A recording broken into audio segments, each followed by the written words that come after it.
Check, 1, 2. Where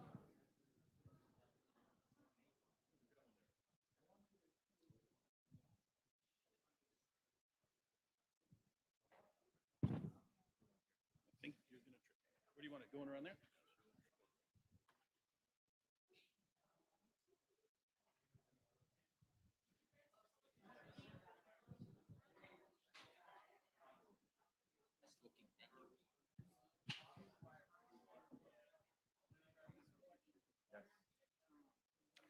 Check.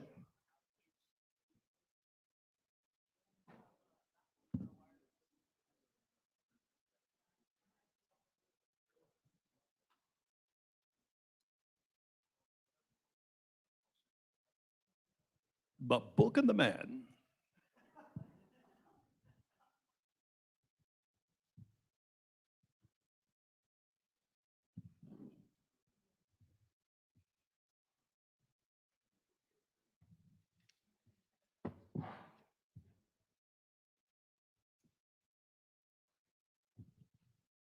Jay, the dividing line of the table would be like right here.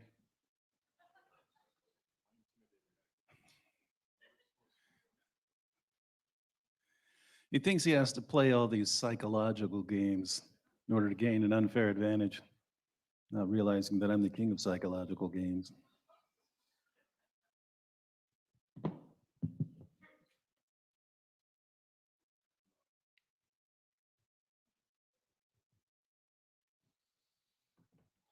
Are we ready? Is that going to go to the, is that going to be going to the, is that going to be going to the live stream? I'm looking there and it's kind of going in and out.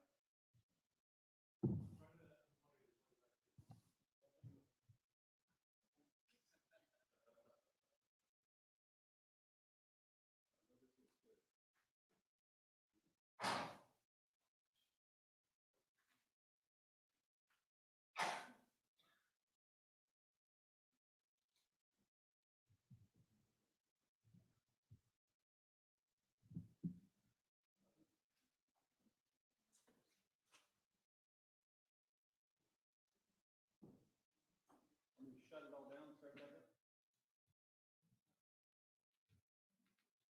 That was fine like 2 minutes ago. That was this guy.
You don't need it.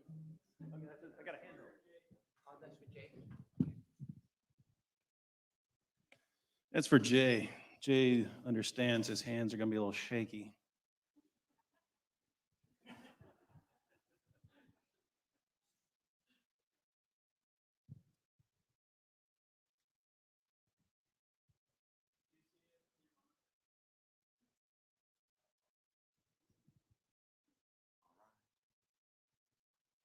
All right, welcome everybody to this final debate of the night. And the debate is, did Muhammad of Islam exist?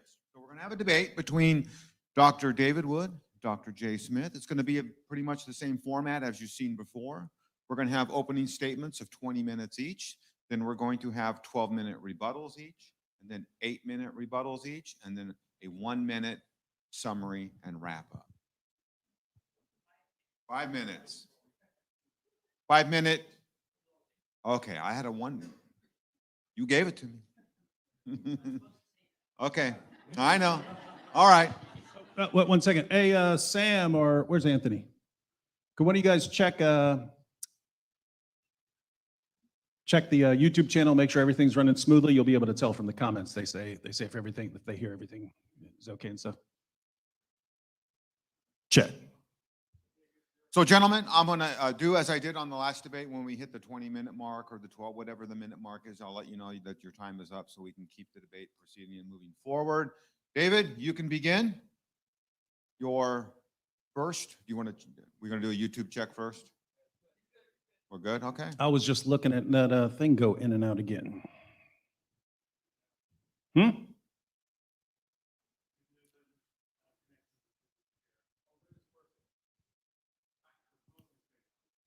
It's good? Okay. All right, I guess we'll just try it. Ready?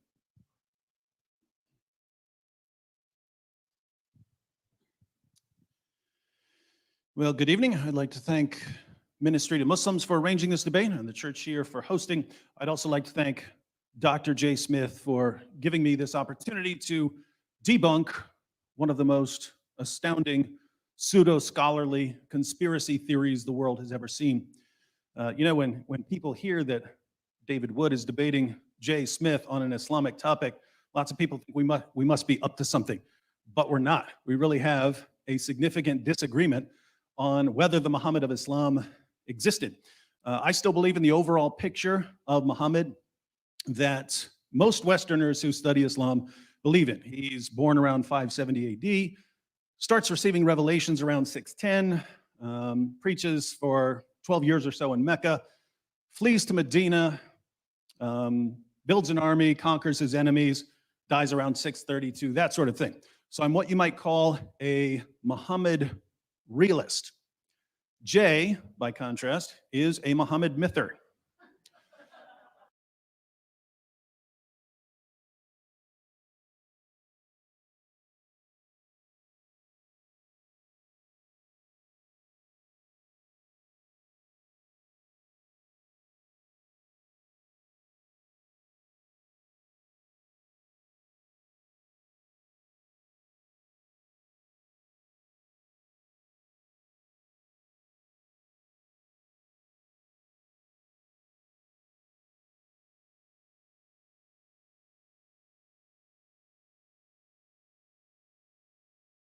I'm the only thing standing in the way of the mighty Jay Smith, who's trying to convince the world that your fake prophet never existed. So when you speak of me fondly. Now, Jay is going to present a number of problems for Muhammad realism, the view that the Muhammad of Islam actually existed. I'm familiar with many of these problems, and I acknowledge that there are some problems. There are some difficulties. We'll be discussing them. But we have to watch out for the classic move of the conspiracy theorist.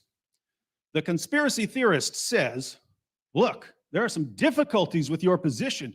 Therefore, you should abandon your position and adopt this far more absurd conspiracy theory. No, we don't.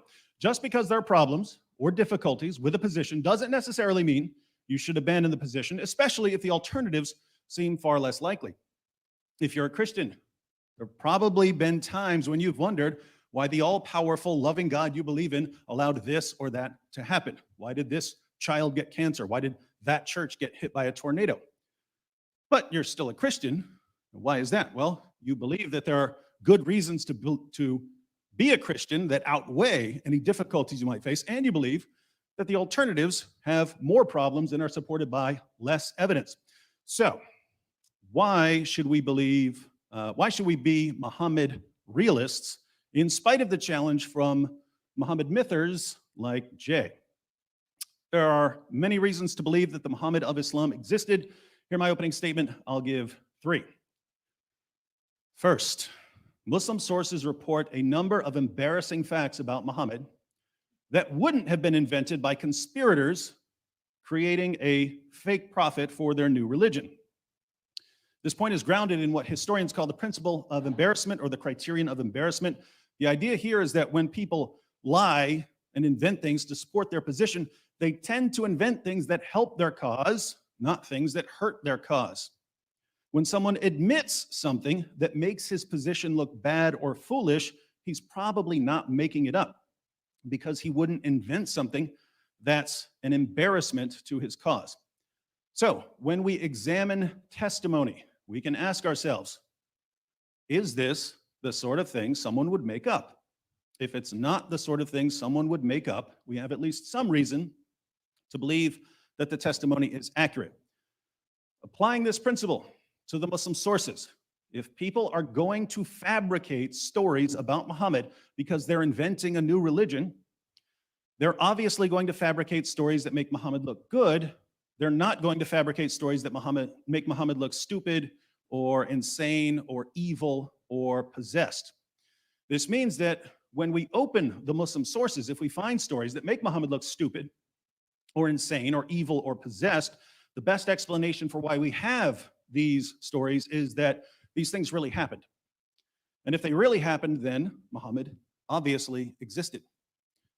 But we have to be careful here, because what's embarrassing to Muslims today in the West wasn't necessarily embarrassing to Muslims nearly 14 centuries ago in Arabia. Muslims in our time are embarrassed by all kinds of things we read in the Quran and the Sirah Maghazi and the Hadith. According to Muslim sources, Muhammad had sex with his prepubescent 9-year-old child bride Aisha. He had sex with his slave girls. He allowed his followers to rape their female captives and to have sex with prostitutes and to beat their wives into submission. Muhammad ordered Muslims to assassinate his critics and to execute apostates and to violently subjugate Jews and Christians. He supported his religion by robbing people. He had a man tortured for money. Muhammad bought, owned, sold, and traded black African slaves. All of this is embarrassing to Muslims in our time, which is why Muslim leaders usually cover up this information. But we have to remember that these facts weren't embarrassing to the Muslim community centuries ago in the Middle East. Muslims back then didn't have a problem with child marriage or beating wives into submission or raping female captives or anything else I just mentioned. So the principle of embarrassment wouldn't really apply here, because if these practices were acceptable to Muslims in the early centuries of Islam, there's no reason that someone couldn't have included them in fictional stories about a prophet he was inventing. But we find other stories in the Muslim sources that are quite different. We find stories that are pretty embarrassing to all people from all times. And we find stories that we know were embarrassing even in the early stages of Islam, because we find early Muslims trying to water down the stories or to explain them away or to erase them from history. Let me give you 10 examples of things that no one would invent about a prophet he's trying to convince people to believe in. 1, we know from Muslim sources that when Muhammad began receiving revelations, his first impression of his revelations was that they were demonic. When Muhammad fled the cave of Hira, he was convinced that the first 5 verses of Surat Al-Alaq had been put into his head by a poetry demon. What changed his mind? His wife and her cousin, who weren't there and had no idea what he encountered, had to persuade him that he wasn't possessed, he was a prophet of the great God Allah. Is this the sort of story that Middle Eastern rulers would invent to make their new religion more appealing somehow? I don't think it is. 2, we know that after Muhammad's experience in the cave, he became suicidal and tried to hurl himself off a cliff. Later, when he stopped receiving revelations, he again became suicidal and tried repeatedly to hurl himself off a cliff. Now, if you were manufacturing a prophet to unite a bunch of Middle Eastern tribes, do you think you'd portray him as someone who runs to a cliff to hurl himself off whenever something doesn't go his way? I certainly wouldn't.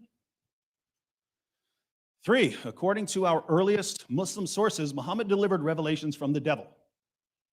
These are the infamous satanic verses when Muhammad delivered the original version of Surah 53 to his followers. It said that In addition to Allah, there are three goddesses that Muslims can pray to: Alat, Alusa, and Manat. Muhammad delivered these verses to his followers. He bowed down in honor of them, and his followers bowed down with him. But a little later, the Prophet of Islam came back and said that these verses, which he had delivered as part of the Quran, weren't really from God, they were from Satan. And he replaced them with the words that we find in the Quran today. Now, if you wanted to invent a prophet, would you portray him as a man who couldn't tell the difference between a revelation from God and a revelation from Satan? Of course not. For we know from multiple references in Sahih al-Bukhari and other sources that Muhammad was the victim of a magic spell that gave him delusional thoughts and false beliefs. According to the story, one of Muhammad's enemies stole his hairbrush and used it to cast a spell on him. The spell lasted somewhere between 6 months and 2 years. Now tell me, if you were inventing a prophet to suit your fancy, would you say that his enemies could temporarily overpower him with black magic? Not a chance. 5, Surah 4, verse 3 of the Quran says that Muslims can marry up to 4 women. But the Muslim sources tell us that Muhammad had a lot more than 4 wives. Tabari says that Muhammad consummated marriages with 13 women. We know from references in Bukhari that Muhammad had at least 9 wives at one time. So why did Muhammad get more? Well, he received another revelation, Surah 33:50, which gave him and him only special moral privileges, namely lots of extra wives. Needless to say, if I were inventing a prophet, I wouldn't invent stories that show him violating his own revelations. 6, Muhammad once had an adopted son named Zayd, who was called Zayd bin Muhammad, Zayd son of Muhammad. One day, Muhammad saw Zayd's wife practically naked and began lusting after her. When Zayd found out that his adopted father and prophet was lusting after his wife, he divorced her so that his adopted father/prophet could have her. Then Muhammad married the divorced wife of his own adopted son after causing the divorce by lusting after her. Allah himself had a difficult time justifying this marriage, so we can only wonder why someone would invent the story. 7, according to Muslim sources, Muhammad had a pretty disturbing problem. He was frequently covered in semen. His child bride Aisha reports in numerous hadiths that she would try to scrape it off or wash it off before he headed to the mosque, but even after she thought she had gotten it all off, she would suddenly see more. For the life of me, I can't imagine anyone inventing a religion and then making up stories about the new prophet being covered in semen. 8, according to Muslim sources, Muhammad would suck on the tongues and lips of little boys and have the little boys suck on his tongue. He also guaranteed that if he sucked on a little boy's tongue or lips, that little boy's tongue or lips would never be tormented by hellfire. Now, if you were inventing a prophet to be the center of your new religion, how many stories about your prophet sucking on little boys' tongues and lips to protect them from hellfire would you include? Answer is 0, and yet Islam has a bunch. 9, Muhammad made prophecies that were already falsified by the time he was supposedly being invented by conspirators. In Sahih al-Bukhari, Muhammad prophesied that one of the signs of the end times would be that the buttocks of the women who worship the idol Dul Khalasa would shake while walking around the shrine. But the idol and the shrine were soon destroyed by Muslims, so the prophecy can no longer be fulfilled. Muhammad once pointed to a boy and said that before the boy became an old man, the judgment would come. That boy has been dead a long time, so the prophecy failed. Now, if Muhammad was being invented long after his supposed death, why would the conspirators invent prophecies which had already been falsified and which therefore exposed their new prophet as a false prophet? 10, according to the Quran, Allah rescued Jesus from those who wanted to kill him. So obviously, if we're inventing a prophet for Islam, we're going to invent a similarly miraculous story for our new prophet, right? But how did Muhammad die in the Muslim sources? He was poisoned by a Jewish woman whose family had been slaughtered by Muslims. The poison ate away at Muhammad's internal organs, but it took him about 3 years to finally die in total agony. If Middle Eastern rulers were fabricating their new prophet, why would they make up a story about their prophet being outwitted by a Jewish woman and then dying like a sick dog? Why do we have an endless array of stories in Islam's most trusted sources that make Muhammad sound stupid and insane and evil and possessed? If you were inventing a religion, would you make the central figure of your new religion sound stupid and insane and evil and possessed? There's only one way these stories could have gained momentum in the early Muslim community. They were true. And if they were true, then Muhammad existed. Second, if conspirators were fabricating a new prophet for their new religion long after Muhammad supposedly died, they could have invented any number of stories about his rise to power and conquest of Arabia. They could have said that Muhammad appeared in Mecca with great signs and wonders and angels and convinced the population that he's a prophet and then went from town to town and everyone converting. They could have said whatever they wanted.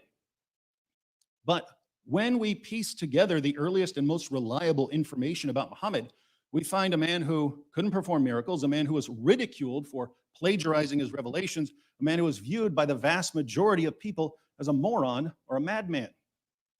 How would a man like that rise to power and conquer Arabia? Easy. Deception, manipulation, bribery, and violence.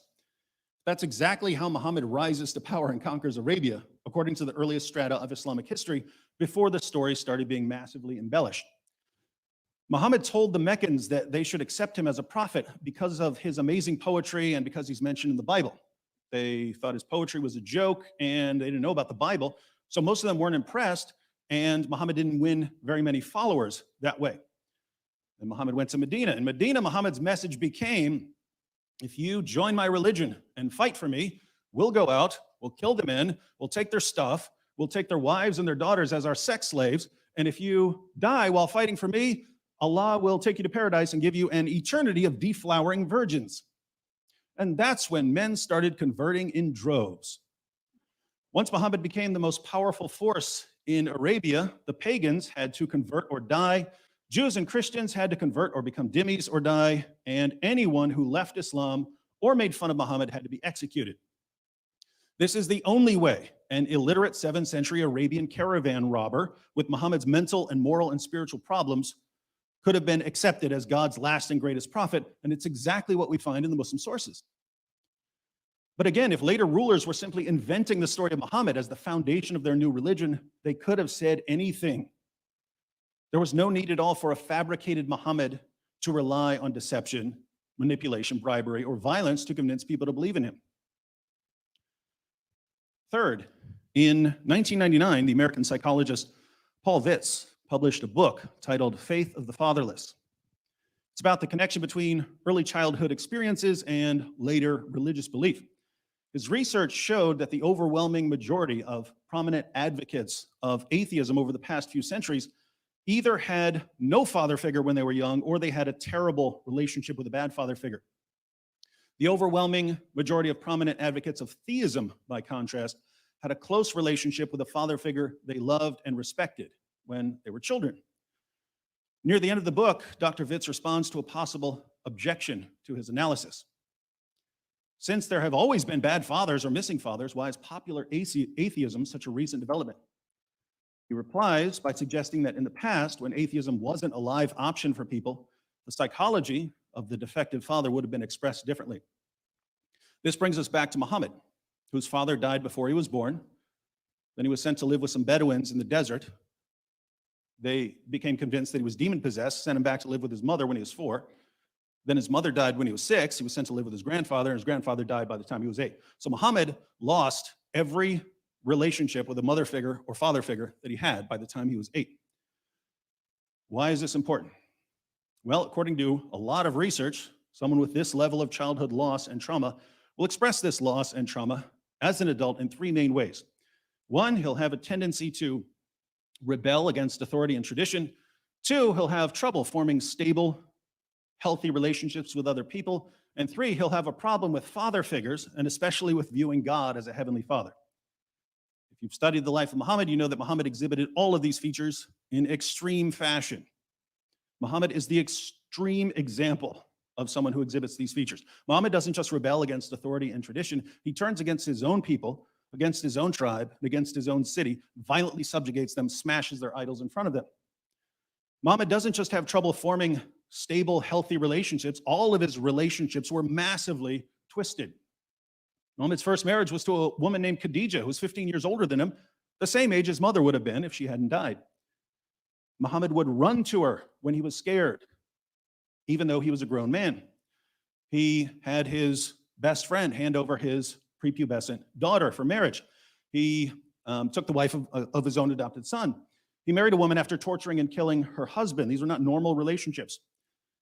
And finally, Muhammad doesn't just have a problem with father figures, he abolishes adoption in Islam. There's no more adoption in Islam. Muhammad abolished it and unadopted his adopted son. And no one in history had a bigger problem with viewing God as a heavenly father than Muhammad. The Quran says that the highest relationship anyone can have with Allah is a slave to master relationship, and that the heavens and earth are on the verge of being torn apart whenever someone says that Allah is a father. This leads to an obvious question. How much did Jay's merry band of conspirators know about psychology? If you guessed absolutely nothing, you're absolutely correct. And yet, we want to accept Jay's conspiracy theory, we have to believe that they were the greatest masters of psychology ever, because they wrote a fictional account of Muhammad's childhood that lines up perfectly with his psychological profile as an adult. More problems to come.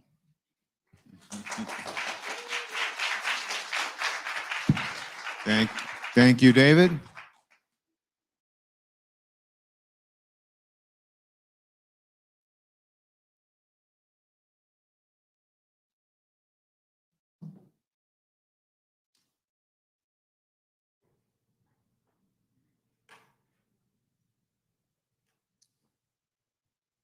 All right, Jay, as soon as you're ready, you'll have your 20-minute response, 20-minute opening statement.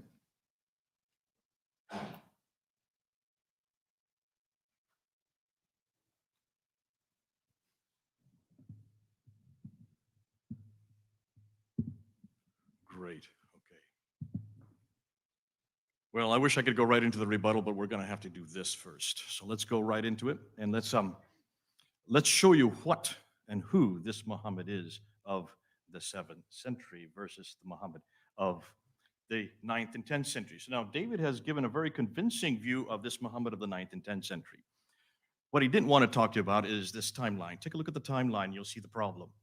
Everything that he referred to, all those stories that he talked about, the 10 different problems, do not take place or are not written down, are not at all, you might say, even put to any historical evidence that we can see at the time, even the century that he lived. Take a look and see where the names are. And there's the story of Muhammad, born 570. He went through that. And now let's see where all that takes place. Take a look at this slide here. The material that he talks about, everything that he's dependent on for his paradigm, does not come until Ibn Hisham. You notice I have an Ibn Ishaq up there, but I've kind of put him in a very shadowed form. The reason why is I don't think any of the material that we use today on Muhammad comes from Ibn Ishaq. We don't know anything about Ibn Ishaq. It's only attributed to Ibn Ishaq. Everything we know comes from Ibn Hisham. Look at his dates. He doesn't even begin to appear until the 9th century. Muhammad died in 632. I'm getting an echo here. Is that important or not? Can you still hear me all right? Okay. So here you have Ibn Hisham. 833 is when that first biography of Muhammad is written down. That's 200 years after the fact. Al-Waqidi comes after that. When is the first traditions on concerning his speech? That doesn't come until Al-Bukhari. Look at the dates, 870. Sahih Muslim, Tirmidhi, Ibn Majah, Ibn Dawud, and Nisa. That's all up until 915, going into the 10th century. And we have nothing about the Tafsir or the Tahriq until Al-Tari, 923. So we're looking at 200 to 300 years later, this is all written down. Regardless of whether it's disturbing or embarrassing, we'll get to that in the rebuttal. Just look at the timeline. And notice where all these writers are from. They're all from those red dots. But everything that he has been talking about take place in the green dots. You notice that? Can you see the north-south problem here? Everything about this Muhammad from the 9th century is supposedly taking place in Mecca and Medina, in the Hijaz, the central part of Arabia. All the writing about him, everything that's written about him, takes place in Cairo, Baghdad, Tabaristan, Basra, and Bukhara. Hundreds of miles away and hundreds of years different. Therefore, none of the traditional writers lived or worked in Mecca or Medina. They were too far to the north of Mecca and came from the west and east of Baghdad. You can look at the kilometers. I won't get into that. By the way, all of these slides, if you want them, I can give them to you. Not for those of you who are watching, those of you who are here who bought tickets, okay? You can have all my slides. So you can show these to your Muslim friend. This problem of northern hegemony is not at all understood well. Remember, look at the bottom, you can see where Ibn Hisham is. Ibn Hisham died 833. Notice that he is, again, 200 years after the fact. Look how far away all of his materials, all of these northern areas are where the Abbasids originated from. I'm going to come back to this a little later. You need to understand that almost everything we know about Muhammad comes from the Abbasids, not from the Umayyad area. Have you heard this before? This is probably new to you. Furthermore, all of it was written in the 9th and 10th century. They all wrote their material hundreds of miles too far away and hundreds of years too late. We get to the Quran, and I want to just look and say quick about this. I'm not going to talk much about this because we're going to get into that tomorrow. But when you look at the Quran, you have 5 different canonizations of the Quran. Only one of them is from the Hijaz, and it's the one we don't know anything about. And that's the canonization of Uthman. Shadi Nasr, who is a Harvard professor, has written his book. He just came out last week with the second canonization by Ibn Mujahid. All of the recitations, or you might say all of the qira'at that we've been going through this last year since June 8th, since that infamous interview that they had on YouTube. Take a look at all the canonizations. Ibn Mujahid is the one that puts together the first 7 readings. Look and see where he is. Look and see his dates. 936, that's 10th century. Al-Shatibi is the one that puts together the next 14 students. These are the riot. Those all are introduced in 1194. That's the 12th century. Al-Jazari is the one that brings in the next 9. So you get 7 plus 14, that's 21, plus 9 equals 30. The 30 riwayats and the readers all are finally introduced in 1429. That is 15th century.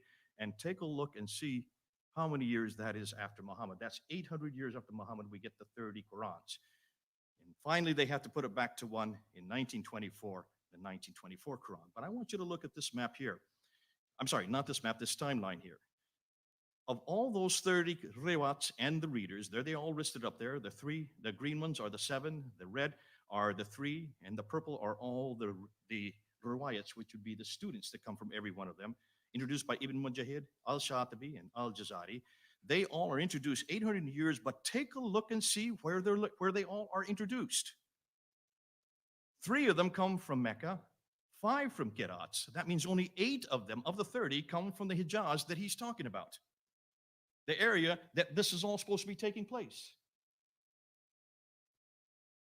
When you look at the others, 1 comes from Cairo, 3 come from Damascus, 6 come from Basra, and 12 come from Kufa. And the Quran that we have in our hand today, it is from Kufa. It is not from the southern part. It is all in the north. Look at the red dots. Here's the north-south divide again. Let's look at the Quranic Arabic. Even the Quranic Arabic, the Arabic that we have in the Quran is not from that green area. The green area is what he's talking about. That's the 9th and 10th century Muhammad, all right? If this guy received the Quran in that area, then the Quran that's in our hand today is not that Quran, because that Quran has the Ta marbuta in it. The Quran that we have in our hand today has the Alif Maksura in it, has the Alif in it, has also the Irab. These are what we know as unstressed inflectional short final vowels. None of this exists in any Arabic that existed in the 7th century in that part of the world. So what are you talking about, David? Where is this Quran that you're talking about, or this man that received it that far south? If he had come from a man named Muhammad who lived in the 7th century in that part of Arabia, he would have had Sabaic Arabic. Sabaic Arabic, ironically speaking, the Sabaic Arabic that actually was introduced in Yemen does have the 5 dots and has the 3 vowels, the very thing the Quran needed. And if he had written it in that Arabic, we would have not had any qira'ats. I hope you're getting this, folks, and I hope those who are watching are getting this. Now, what about this Muhammad who received letters, and this is something the Muslims love. They come to me all the time. What about this letter? Let's look at this letter right here. This is the Ashtanami. If you look at this letter has nothing to do with Muhammad. We now know it's fraudulent. It is dated supposedly to 625. There are 47 writings listed in Saad's account in 845. He doesn't name the Ashtanami once. Look at the minaret on the right side. The minarets were only introduced in the 9th century, not used until the 11th century. Look at the name Sultan is referred to, but there was no reference to Sultan that early. That was only introduced 350 years later in 998. Mosques were mentioned, yet there was no mosque in Egypt until 641. And as far as the Malak Makura, the angel proximity, that is a Sufi writing that was introduced in the 10th century, about 340 years later. What's more, when you look at that, you will see it is actually a writing from the 16th century. The earliest and the original we have is from the 16th century, which makes sense because that's the right time to have written a letter like that. Wrong man, wrong place, wrong letter. The Constitution of Medina that Muslims always like to say proved that Muhammad had existed. First of all, take a look and read the Constitution of Medina and tell me what Jew would have signed that Constitution of Medina. No Jew would have. Though it's pro-Jewish, there's no Jewish records of it. There's no archaeological evidence of any Jews living that far south, not that early, not in the 7th century. And so you can see where and when did this really get put together. We don't know of any reference of this until Ibn Hisham writes it in 833. So the first reference we have of this is 200 years after the fact. Therefore, the historians, people like Hoyland and Andrews, consider it a fraud because there was no Jews that far south, and the only source for it comes from the 9th century Muslim traditions. Again, much, much too late. The Doctrine of Iacobi, probably one of the most famous documents. This is the one that Muslims are always throwing at me. And David, I don't know if you realize this one, but when you look at this, you can see this, first of all, doesn't talk about Muhammad. It talks about a Saracen prophet who comes with a sword and has the keys of paradise. Does that sound like Muhammad to you, any of you? When you look and see what it says, you can see that according to this doctrine, this Iacobi, which was supposedly written around 634, shows and assumes that he's still alive in 634. That controverts the traditions. That he has the keys to paradise. No, this prophet fits more a Judeo-Christian monotheistic background. And he has the keys to paradise is also referring to Matthew chapter 16. What's interesting, because it's written in Aramaic, not in Arabic. What in the world would this be referring to a guy who doesn't speak any Aramaic? I don't remember Muhammad ever speaking Aramaic. Conclusion, there is no reference to the name Muhammad on this document, no reference to this prophet being a Muslim, or belong to the religion Islam, or any reference to the city of Mecca, nor of his book, the Quran. He could be almost anybody.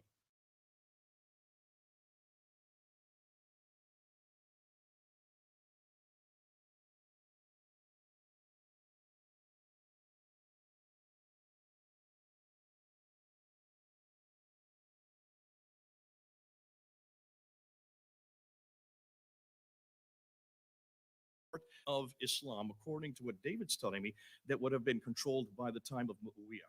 And that's, I understand, and I would agree. Muawiyah is historical.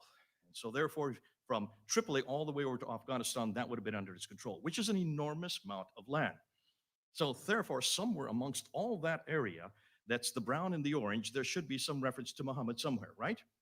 One reference to Muhammad and I would be satisfied. By the time of 680, we're talking about 50 years after Muhammad. Where is David able to show me one reference to this man named Muhammad that he's talking about? In that area, that swath of land from Afghanistan to Tripoli, let's start with the Quran. Well, okay, let's look at the Quran. 4 references to Muhammad in the Quran. In chapter 3, verse 144, in chapter 33, verse 40, in chapter 47, verse 2, in chapter 48, verse 29. Take a look and see what the Muhammad is. The Muhammad there, really, the name Muhammad means the blessed one. If you look and you understand that, Murad, who is a scholar in both Arabic, he's on our team, he's the one that's working for us from the Middle East. He has been saying, he's watching right now, he has been saying, look at the Arabic there. It's from Nabatean Aramaic. Did I not say that earlier, that this is Nabatean Aramaic Arabic?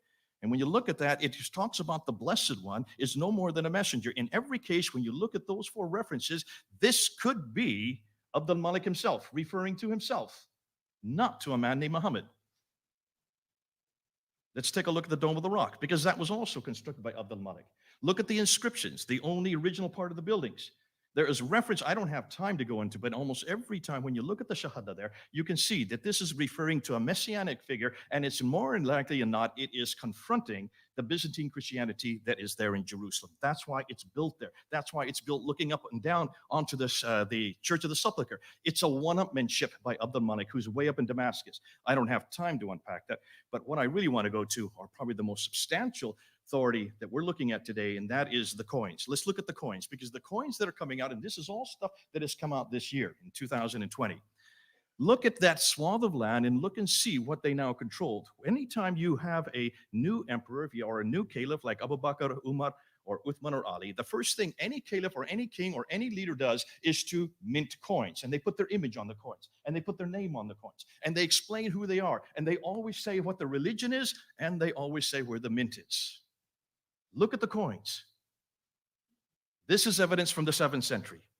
Now look and see where they're minted. They're minted in two areas, one in Syria, the other in Iran. None of them are in the Hijaz. Too far north again. Am I getting kind of boring saying the same thing over again? Everything we see happening in the 7th century comes from the north, not from the south, not from Mecca, not from Medina. When you look at the coins, you can follow a sequence on the coins. This would take me an hour to go through all the sequence. What we do know, start on the left. Those are Arab coins. It's not that they weren't minting coins. They were minting coins. Look what's on the coins. These leaders, these Arab leaders, had crosses in their hands. They had crosses above their heads. Why would you be wearing a cross if you're a Muslim? No reference to Muhammad in any of these. No reference to Abu Bakr, Umar, Uthman, or Ali. When you get to Muawiyah, finally Muawiyah in 661, he would be the first caliph from the Umayyad Caliphate. Take a look at his coins in the West. The coins in the West are gold soliduses and they're copper coins. He himself has a cross on his head, and he's holding a cross in his hand. He's a Muslim? No reference to any people called Muslims, no reference to any religion called Islam, no reference to any man named Muhammad, no reference to any book called the Quran, and no reference to any city called Mecca. It is just blank on all these coins.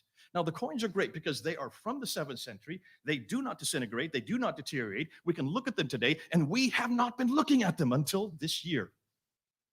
Boy, I could go a whole time on coins, because if you want to see what is the first Muslim coin, you've got to start with 692. That golden coin you see there, that's Abdul Malik. He is the first one to introduce Muhammad. He is the first one to introduce Shahada. And then he puts his own image on the coin in 693 because Justinian II goes to war with him because he dares to do something that's different than the Byzantines want, proving that the influence is coming from Christianity in the West. But look what's on the backside of all the coins coming out of Iran. Look at Muawiyah's coin, all the way up from 661 up to 680. On the backside of the silver coins in the East are Zoroastrian fire altars. Nothing to do with Muhammad. Take a look and you'll see. Who is the man we're looking at? Now, I'm just going to introduce him today. I don't have the time because I say I only have 5 minutes. I've really got to zip through this because I'm only halfway through my slides. Iyas ibn Qabisa of Tayyiye. This is the Muhammad of the 7th century. Iyas ibn Qabisa of Tayyiye. He comes from Hira. He comes from the Lach. He's a Lakhmid king. He was a king. He was not poor. When you look and see what we know about him, we now know that he was there in 618. He was the one that joined with the Arabs when Heraclius came and destroyed the Sassanians. 622 this happens. That's why the year 622 is so important. And he is the one that is credited with that, with then helping with the relationship.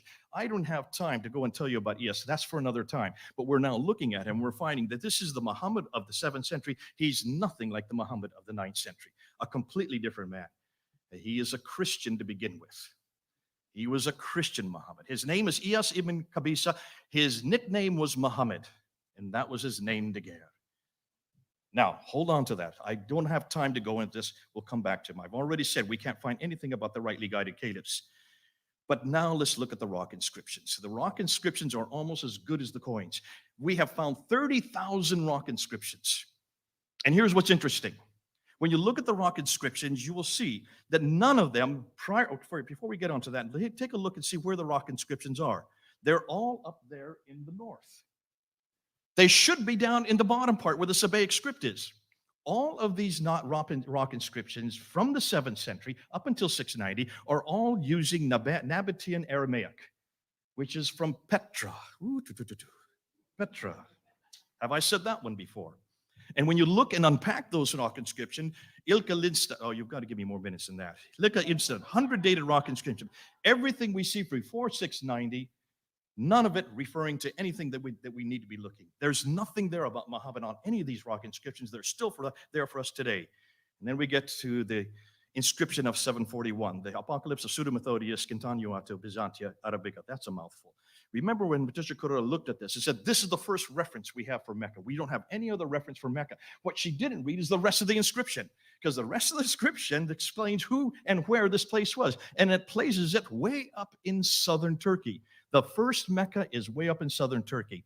I don't have time to get into that. Wait till you see when we come back. I don't want to get into Petra. Petra is amazing. This will take me another hour. And I just want you to look at this. Look at this map here. Notice everything we know about Petra from Jordan. Take a look and see. Notice where all the trade routes are. Not one of them goes south. They're all going east and west and north. Why is it that nothing is going south if that's where Muhammad was, if that's where Islam began, if that's where civilization began for the Muslims? I don't want to get into this reference here. Let's just go and look at this conclusions. Notice, all the manuscripts, 6 to 9 of the earliest manuscripts. This is not the Kiras. We're talking about the earliest manuscript. That's the Topkapi, the Samarkand, the Ma'il. All of these great 6 major manuscripts that we've been talking about for years now, since 2014. Look and see where they come from. They come up from those cities up in the north, not from the south. The Qira'ats, 22 of the 30 Qira'ats come from the north, not from the south. The Hafs Quran that we use today comes from the north, not from the south. The Quranic Arabic that we look at today comes from the north, not from the south. The Qiblas until 727, all the Qiblas up until 727, we don't have any Qiblas from Mecca or from the south at all. They are all from the north. Look at all the Muhammad himself, Ilyas ibn Qabisa, he comes from the north, not from the south. The Iraq inscriptions, all of them come from the north, not from the south. The year 622 comes from the north, not from the south. The first Mecca comes from the north. I see that. You don't have to keep it up there. And then the conclusions. Here we go. I'm going to do it all in 1 minute.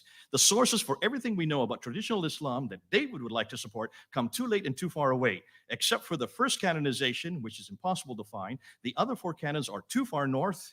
The Quranic Arabic, again, is too far north. The Ashtanami letter is, again, too late. The Constitution Medina, much too late.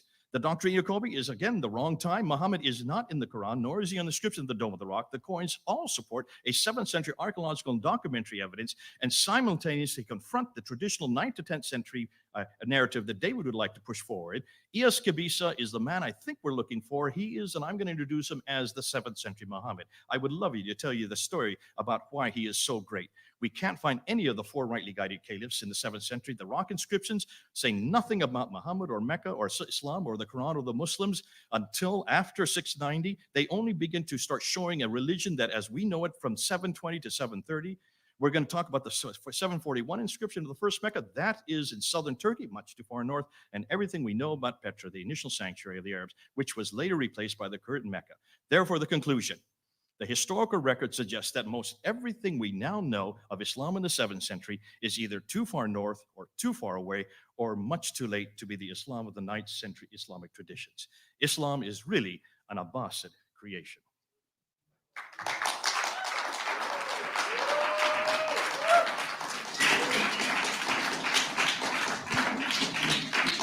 Thank you, Dr. Smith. We are now going to go. That concludes our opening statements. We're going to go to our first phase of rebuttal, which are each participant is going to have 12 minutes.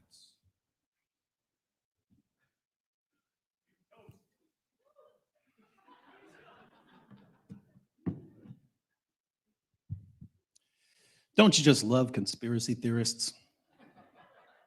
They always make it sound good, don't they? You could sit there and listen to a 9/11 truther or a moon landing hoaxer all day long. They could speak to you for 40 hours on their awesome understanding of the details there. They love to point out problems with the position they're tearing down so they can get other people to buy into their conspiracy theory. But they don't bother to tell you about the holes in the narrative. Now, Jay offered a number of problems for Muhammad realism. And I find that part of the problem here is that we just have wildly different expectations for what to expect from the evidence that we're examining in the early history of Islam. So he says we don't have any early sources. Where are all the sources? Where are all the 1st century of Islam sources that talk about all of this stuff? Well, I think Jay already alluded to the solution there. He mentioned that there was a writing of Ibn Ishaq, but we don't even have that, right? So our earliest biography is more than a century after the time of Muhammad. We don't have that. We have a later recension, a watered down version from Ibn Hisham.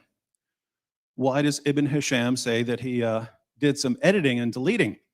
He said there was too much embarrassing material from that first century, right? I mean, not from the Ibn Ishaq version. Well, what's Ibn Ishaq doing, supposedly? Ibn Ishaq is supposedly going to earlier authorities and giving the information they presented about Muhammad. Well, if this information is embarrassing already by the time you get to Ibn Hisham, what do you think they're going to be doing with any early evidence that they might have? Keep in mind, this is a group that is famous for burning books that they don't agree with, right? We know that already, right? Hey, these Qurans don't agree with each other, burn them all. What do you think they're going to do once they start finding out that there's all this embarrassing information about Muhammad? But there's another problem that we actually know of historically.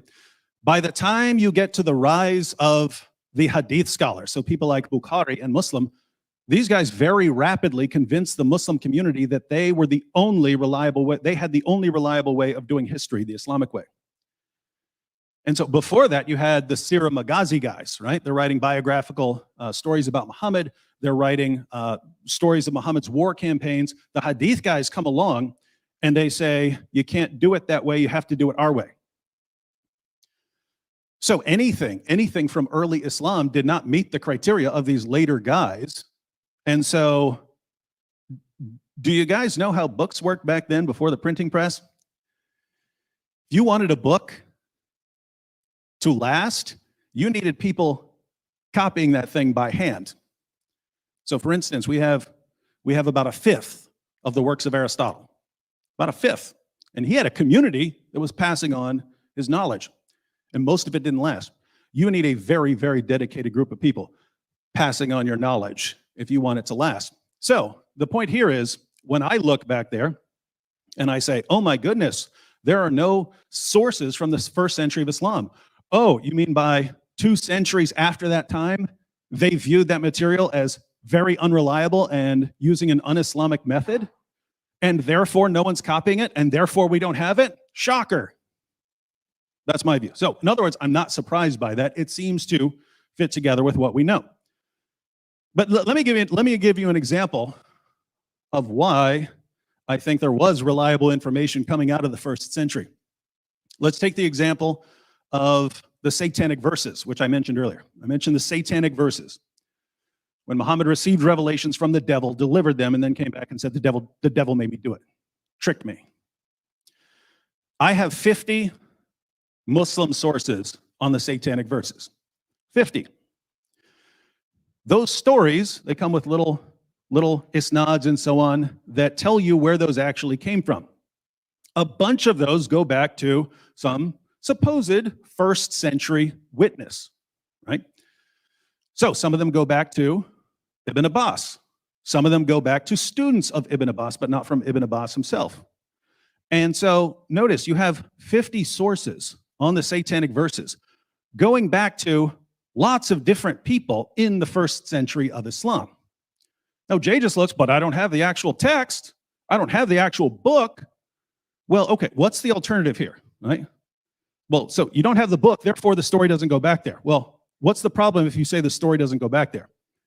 And this is what I mean by when someone gives you a conspiracy theory alternative, you need to investigate that and say, does this really make sense? So one, as I pointed out, the satanic verses story was massively embarrassing. How do we know? Because we can trace the stories of when they came, and they keep watering it down more and more. At first, it's Muhammad who receives the revelations and delivered them. Then at a later stage, it was no, Satan imitated Muhammad's voice so that people thought Muhammad said it, but he actually didn't. And then later on, they water it down even more to where you don't even know why the pagans are bowing down in honor of this surah. They completely get to the point where they completely delete the story. And so they're clearly embarrassed by it. They're clearly embarrassed by this story. But think about this. If we want to say it didn't happen because we don't have the actual text, didn't happen. Well, what you have to say then is, one, someone invented this story. So in the century after Muhammad, apparently, someone invents the story of Muhammad, the new prophet they're telling everyone to believe in. They invent this story. And not only are we going to invent the story, we're going to invent dozens of sources for it that go back to this previous century. So keep in mind what the conspiracy here is, right? You're not just inventing Muhammad, the prophet. You're inventing the entire ensemble cast, right? You're inventing all the wives, all his followers, all those are invented according to this theory. And not only are you inventing them, you're inventing their children, their grandchildren, all the way down to the people that Jay is going to be talking about when we actually get to people that Jay would agree existed. So all of that entire history is invented. So they don't just invent the story of the satanic verses or something. They start inventing dozens of narrations that go back to all these people who did not exist. Again, if this was all a conspiracy, this is the most brilliant conspiracy theory I've ever seen, right? Because this is what people would be looking for.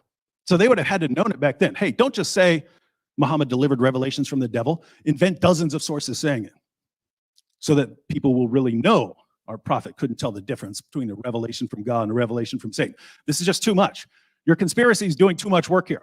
Right? Now, Jay pointed out, if the Quran had come from Muhammad, it would have been different. It would be different from the Quran that we have now. Look, there's no disputing between us that the Quran is one big giant mess, and that the history of the Quran is one big giant mess, right? But that's consistent with Muhammad actually receiving revelations, delivering them to his followers, and then a big mess happening afterwards, which would be my picture. So I don't think that really supports either case. He says the letters don't work. No dispute there. Didn't use them. Constitution of Medina didn't work. No dispute. Didn't use it. Doctrine Jacobi doesn't work. No problem. Not disputing that. He says that Muawiyah existed. But where are the references to Muhammad? Here again, we come to an issue where I think we're expecting massively different details to come out from this first century of Islam. If you read the Muslim sources, if Islam had been like 1% more violent, the community would have wiped itself out. They started slaughtering each other almost immediately. Aisha, the mother of the faithful, marched an army against Ali, the commander of the faithful. People who were companions of Muhammad at the Battle of Badr and Uhud and so on were slaughtering each other over a disagreement. And that just kept happening and happening and happening. If you look at what happens until you start getting political power massively consolidated, these guys are spending all their time slaughtering each other and then going out and slaughtering other people. They're not building monuments. They're not doing that. Eventually, they get to a place of stability, and that's when you start getting the monuments. So again, I don't know what you'd expect to be looking for. I don't know what you think these people in a desert slaughtering each other are going to be producing as far as inscriptions and so on. Jay points out that the evidence tends to come from the north, not from Mecca. Again, that wouldn't be surprising as Islam expanded. That's where you start getting to areas where there's more civilization, there's encounters with the Byzantines and so on. So that's where you'd expect a lot more of this to come from. He says coins and crosses, coins with Muslims and crosses. Yeah, that wouldn't fit well together with Islam today. But I think people massively overestimate how orthodox Islam was back then. If you look, you have all of these different groups all vying for power, and they're all killing each other, and they're all expanding into various areas of, there just doesn't seem to be enough time to sit down and develop really orthodox theology. And that's why all these different groups, all these different sects of Islam spring up and start slaughtering each other. So it wouldn't surprise me that people who are encountering the Byzantines and see Byzantine crosses and don't really have much of an understanding of why that would be such a problem in Islam wouldn't have a problem with that sort of thing. Now, keep in mind, I said in my opening statement, there are problems, right? You can look at that and say, I don't know, I still don't get it. Why would they have a cross? You can say, well, they're trying to interact with other people, and so they don't have a problem with the cross. You could say that. You could say, well, maybe that's a stretch. Well, I agree. There are tons of things where you have to look at and go, I don't know. Doesn't seem like it makes a whole lot of sense there. It's the alternative that I have a problem with, right? if you say, hey, I don't get why that guy would have a cross, and you move from there to, aha, it was a Christian original, and he later became Muhammad, and there's a massive conspiracy, then I got a problem, right? Because the solution to the problem seems massively more absurd than anything you're trying to explain. Jay says that that Petra was the original Mecca. Here again, what's the evidence for this? You have some, now notice here, because this is a good example.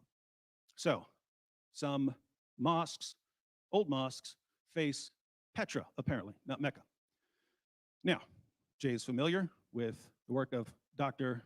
David King, who has been for decades the world's leading authority on Qiblas. And he argued before anyone ever heard of Dan Gibson that the early mosques were facing unexpected directions. But he came up with explanations for that sort of thing, right? He said that they were focused on astronomical alignments and so on, rather than just what we think of pointing your mosque in the direction of Mecca. So he points that out. Now, Jay will obviously say he's been refuted. Dan Gibson is right. The world's leading authority on these Qiblas doesn't know what he's talking about. But here's the point. You've got a scholar who says one thing. You've got Dan Gibson who goes out and he says something else.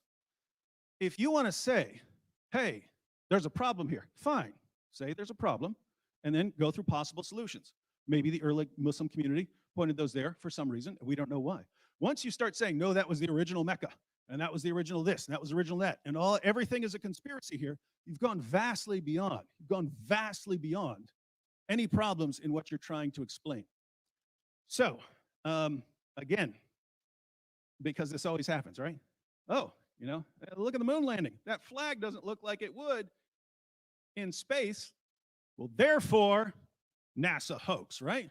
No, you got to take these problems, take a close look, and we're going to do that a little bit more as this debate goes on. Thank you.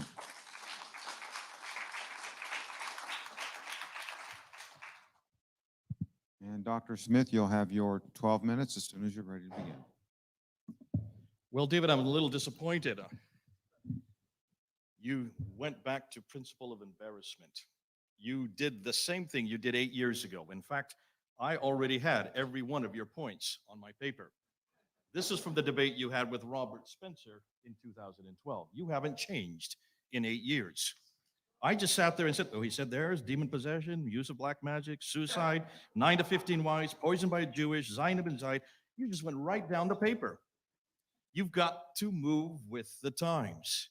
You saw what Robert did. He destroyed you in 2012 with those 12 points. Do you want me to remind you, or do you want to sit through it again?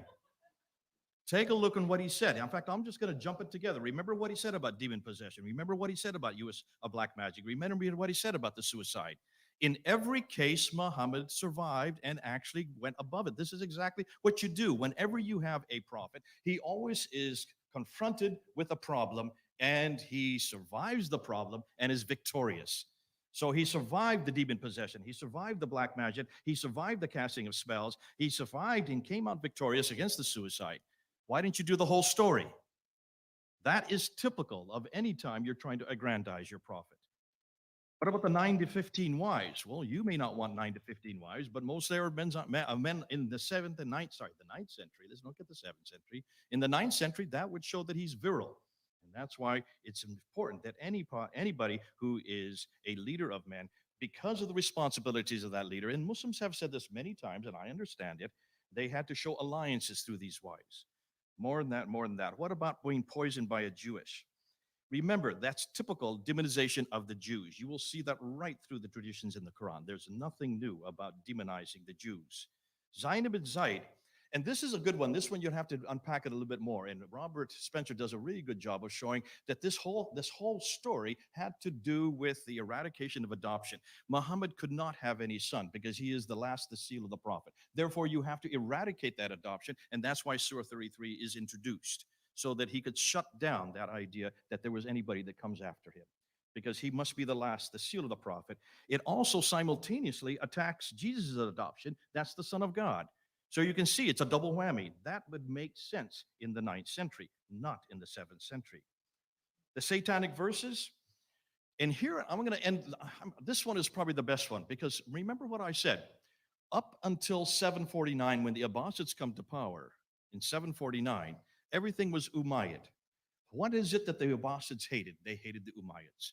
The Umayyads were Nabatean, they were Arab. The Abbasids are Persian, they're Sassanian. They were destroyed by the Arabs. Remember that. And that's why the Arabs, where did the Arabs and where did all the Umayyads have their headquarters? In Damascus, way up north. Where did the Sassanians have their headquarters? In Baghdad, which was called Ctesiphon at that time. When they finally came to power, that now explains why all the mosques are facing Petra, because the Umayyad, the Nabatean sanctuary, was always Petra. That's why all the mosques were facing Petra. You talk about king, I can't believe, I think you were doing that tongue in cheek, because I hope you don't think that Dr. King, here's a man that's the world authority on mosques and qiblas, the direction of every mosque, and only went to one in his entire career. Dan Gibson, in a period of 25 years, went to over 100, physically went to these mosques.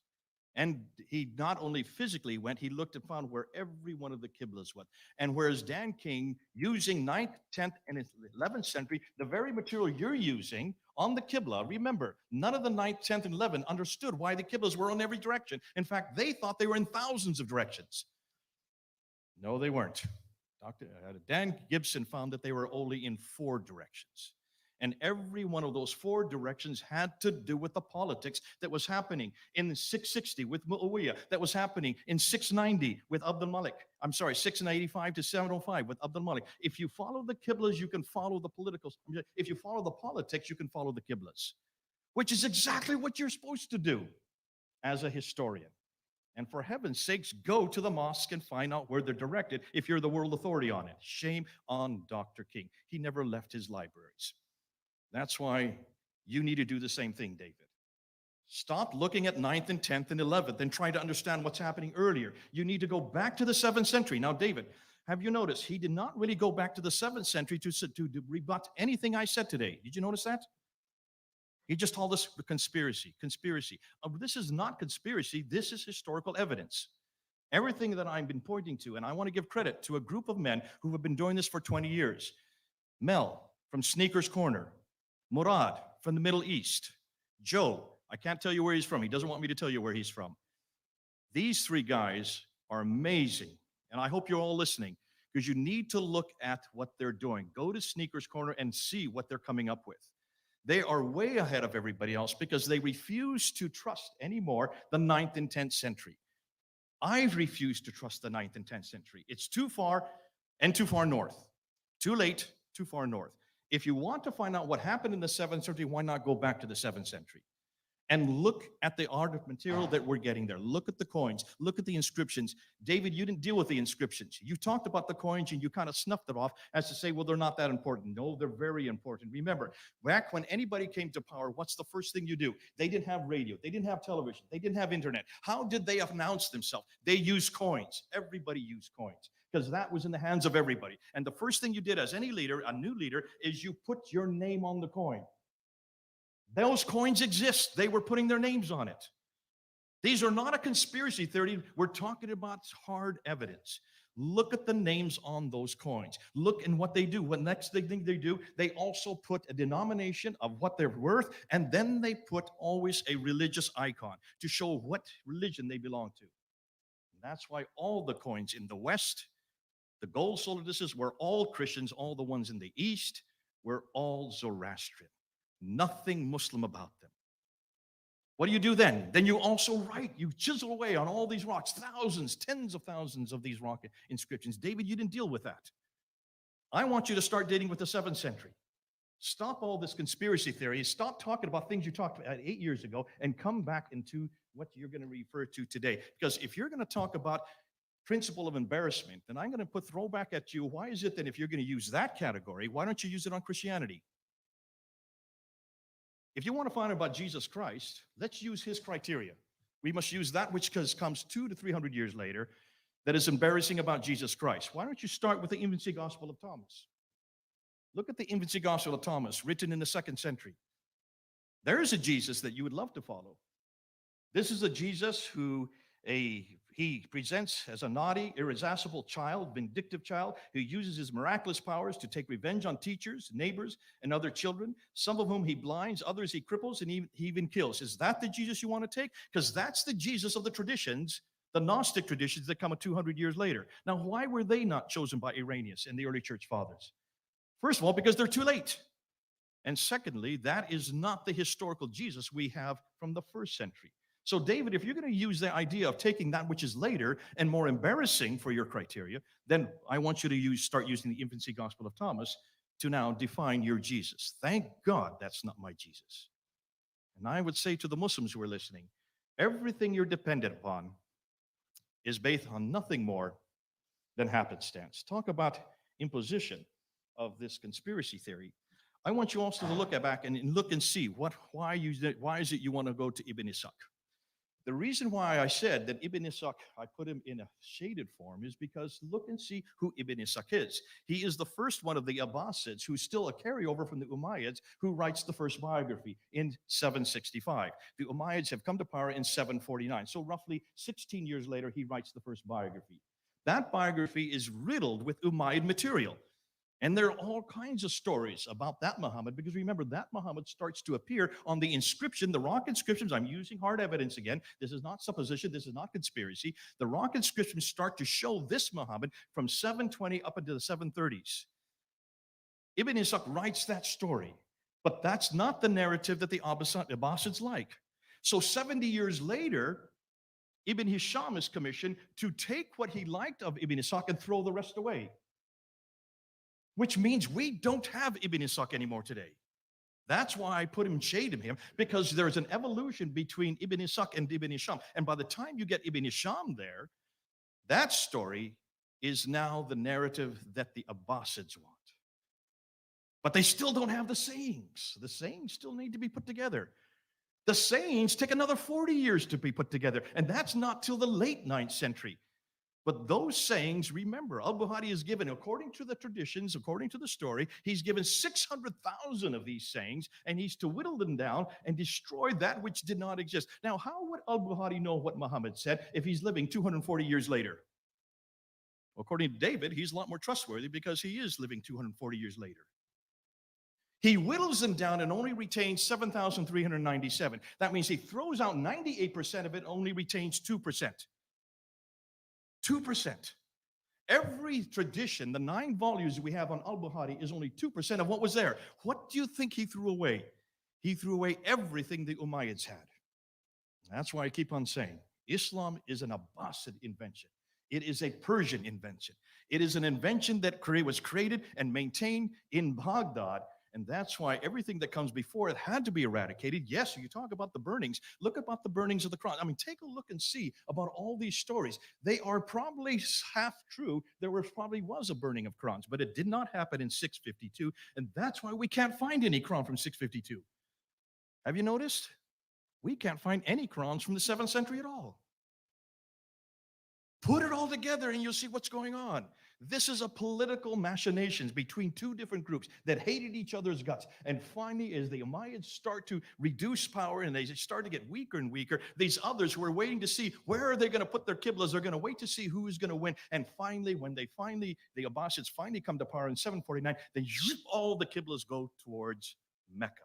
But what about that Mecca? That Mecca never existed. We can't find any reference to that Mecca, not until the 8th century. And in seriously thing, when you look at the 5 stages that are there in that Mecca, those same 5 stages can be found in Petra, and they fit exactly what the traditions say later on, but not the dimensions that we see in Mecca today. That's why I say, the Muhammad you're looking for is nothing more than an Abbasid construct. But I've got a list here, and later on I want to go and show you what exactly we have now found about the Muhammad they should have used, the Muhammad they should have chosen from the 7th century. I'll have to do that in the next one because I see I'm out of time. Thank you, Dr. Smith. We're going to move to our last stage of rebuttals before we go to closing remarks. This rebuttal stage will be 8 minutes each.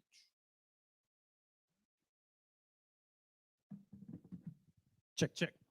All right, in my opening statement, I made 3 points. First, there's so much embarrassing material in the Muslim sources that we just can't conclude people were inventing it when they were starting their new religion.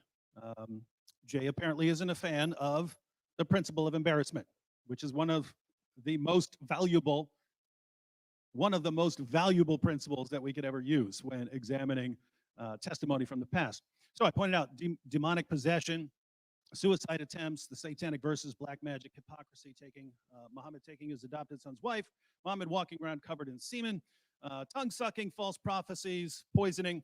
Jay responded to a couple of those. Second, I argued that the only way someone as horrible as Muhammad could have become known as God's last and greatest prophet would be through a combination of deception, manipulation, bribery, and violence. That's exactly what we have in the Muslim sources. There's no reason to say any of that if you're just making up a figure. And third, the stories that we have about Muhammad's childhood in Islam's earliest sources are exactly what we would expect given his massive rebellion against authority and tradition, his problems forming healthy relationships, and his hostility against father figures, and especially with his hostility against God as a father figure. In other words, someone got the childhood right to produce that sort of expression of this childhood trauma. And this isn't coming from David Wood. You can go check out Paul Vitz's book. So Jay's responses to some of this. Muhammad survived demonic possession and suicide and satanic verses and black magic and so on. So he made it through this. So there's no problem here. Yet, yes, there is. Your guy could be taken out with black magic. Your guy thought he was demon possessed. You have a suicidal guy. And Jay says, well, but it's okay because he made it through that. Are you serious? So someone said, you know what? I want to show that the prophet is really resilient. So I'm going to make a story about him repeatedly trying to kill himself whenever something goes wrong. And I'm going to make a story about a guy getting hair from his hairbrush and giving him all sorts of delusional sexual thoughts and so on. That's what the story actually says. So that's why they invented this story. Seriously, are you kidding me? We want to show that the prophet is resilient, and we invent these stories about him being controlled by black magic and so on. Very, very strange stuff. Jay says, well, 9 to 15 wives would just show that Muhammad is virile. I agree. That wasn't the problem. We're not talking about how many women Muhammad could have sex with. We're talking about Muhammad violating his own revelations, right? You get the command to do 4. If you want Muhammad to have 9 to 15 or whatever, just make that the rule, right? You don't need to show Muhammad constantly coming up with revelations that allow him to violate his previous revelations so that his wife Aisha said, your Lord hastens to satisfy your desires, which would also be very embarrassing in the Muslim sources. This is Aisha making fun of Muhammad for always getting anything he wants. Why invent that as a commentary on Muhammad always getting everything he wants? Doesn't sound like something someone would invent. As far as being poisoned by a Jewish woman, Jay says, well, no problem, this is demonizing Jews. The Jewish part is not the relevant part there. It's that Muhammad was completely outwitted and swallowed poison and was outsmarted and spent 3 years in total agony until he was dragged around with his feet dangling behind him like Weekend at Bernie's. And Aisha said, and of everything Aisha had seen in her life, she said she never saw anyone go through more than Muhammad did. And then he died, again, like a dog, like a sick dog. You're inventing your religion. And according to Jay, it's supposed to be this rival to Christianity. Why is Jesus in the Quran superior to Muhammad in any way if they're putting this forward as the religion that's meant to respond to the Byzantines? Why not have your guy do something more miraculous than be born of a virgin and perform all the miracles that Muhammad performed, and then a more miraculous ending? You can write anything you want. You're making it up as you go along. Oh yes, you're Jesus. He rose from the dead. Or even according to Islam, he was rescued by Allah. Muhammad died like a dog. But it's to demonize the Jews. If you're just going to say something, you can say that about anything, right? Say about any story like that. You can just say, even true things. You can always say, well, it was because of this. It just doesn't fit. Come on. It doesn't fit. These are not, if you're making up a religion to unite the Arab tribes, this is not the sort of stuff you'd be putting in there. You're basically giving ammunition to everyone that you are trying to persuade. You're giving them ammunition against you. Jay says that the story of Zayd and Zainab was meant to shut down adoption so that Muhammad wouldn't have a descendant. Well, why'd you write him as having an adopted son then? We need to do away with Muhammad having an adopted son. You just made it up. Why would you need to do away with it? Do you see the problem? According to Jay, the reason they're doing these things is to cover up this other thing that they made up. It's the same thing with the story of like the satanic verses and so on. They keep trying to change and water down the story in order to deal with the embarrassment of the original problem. But you guys invented that. That's the problem, right? Why would you do that? Now, we had a lot of other issues in there. Again, why are they inventing prophecies that had already been falsified by the time they're supposedly being invented? In other words, if you're a later Arab ruler, you're looking at dual Khalisa, it's already been destroyed. Why are you going to use that as a sign of the end times? The people worshiping there, they weren't worshiping there anymore. Why are you inventing false prophecies that could never be fulfilled? Again, if Jay wants to argue that they invented this so that we could later refute it, that's fine. But if you're saying they invented it to be a believable religion, you got some problems here. Now, Jay repeatedly says, this isn't a conspiracy, it's evidence. Well, no, Jay, this is the definition of a conspiracy theory, right? You said Islam was an Abbasid invention. You're saying all of this was invented, right? You're saying they moved the Kaaba from one place to another. They invented a prophet.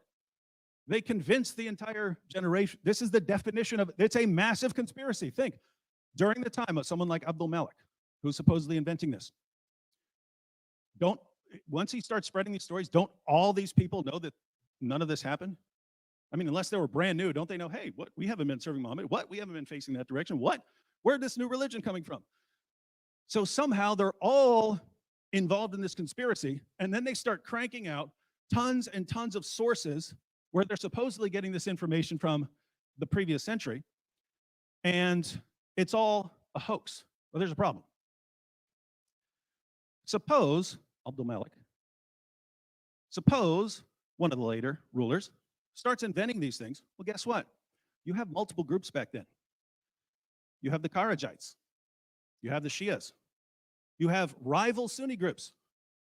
They're fighting these groups.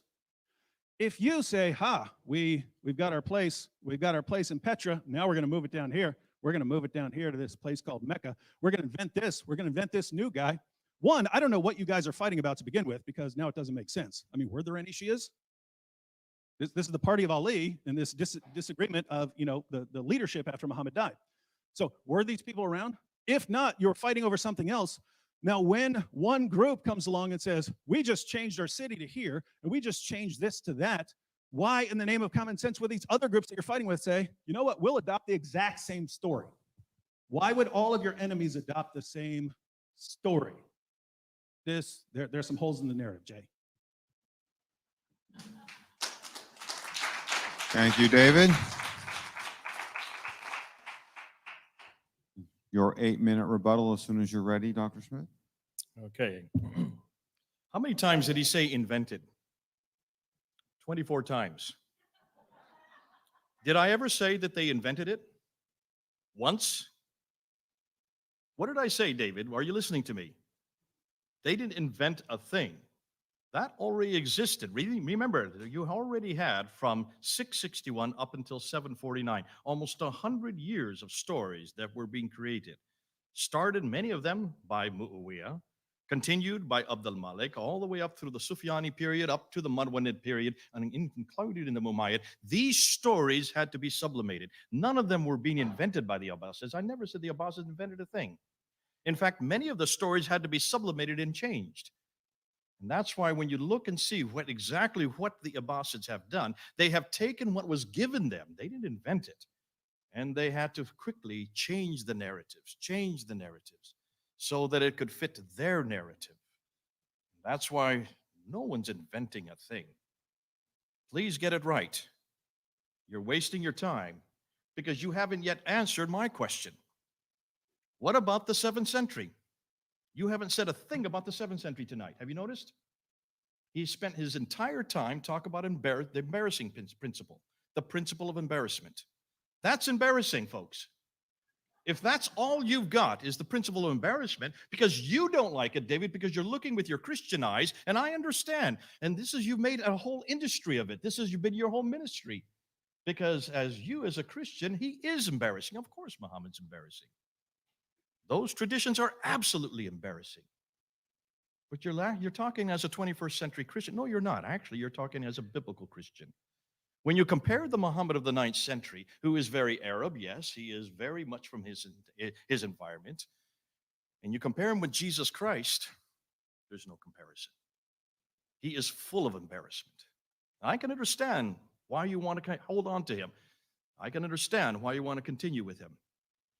Because your whole ministry has been based on basically destroying that Muhammad. Please continue to do that.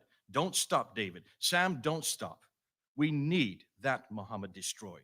Because that is the Muhammad of almost 2 billion Muslims today. That's the only Muhammad they know. That's the Muhammad I want nothing to do with. He is embarrassing. Understandably, David, he is embarrassing. But I'm a historian, and I have to understand the historical record. And the historical record is showing me that there is no Muhammad at all. There was a man named Iyas ibn Qabisa. And I just want to show you what we now know between, I got the wrong paper. Look and see what we now know about Ibn Qabisa compared to your Muhammad. We know that Iyas ibn I don't like you sitting there. I wish you'd just go out.